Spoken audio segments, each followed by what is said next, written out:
ఒక ఊర్లో సేనా దెయ్యం పట్టిన వాడు ఉన్నాడు. వాళ్ళు 6,000 దెయ్యాలు ఉన్నాయి. ఆడు 6,000 దెయ్యాలు ఉన్నప్పుడు ఏం చేసేవాడు? వాడు శరీరాన్ని కోసుకునేవాడు, సమాధుల్లో కేకలేసేవాడు. భయంకరమైన పరిస్థితి.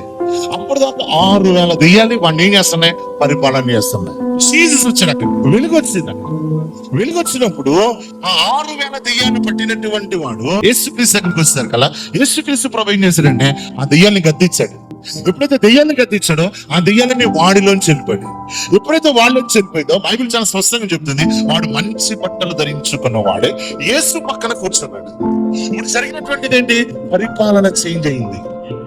ఆమె ప్రేరేపించే శక్తి చేంజ్ అయింది. అప్పుడు వరకు చెడు కార్యాలు ప్రేరేపించే శక్తి ఇప్పుడు యేసుక్రీస్తు రక్షణగా అంగీకరించిన తర్వాత ఇప్పుడు మనుషులతో తిరగటం ప్రారంభించింది. ఏమైంది? అథారిటీ చేంజ్ అయింది.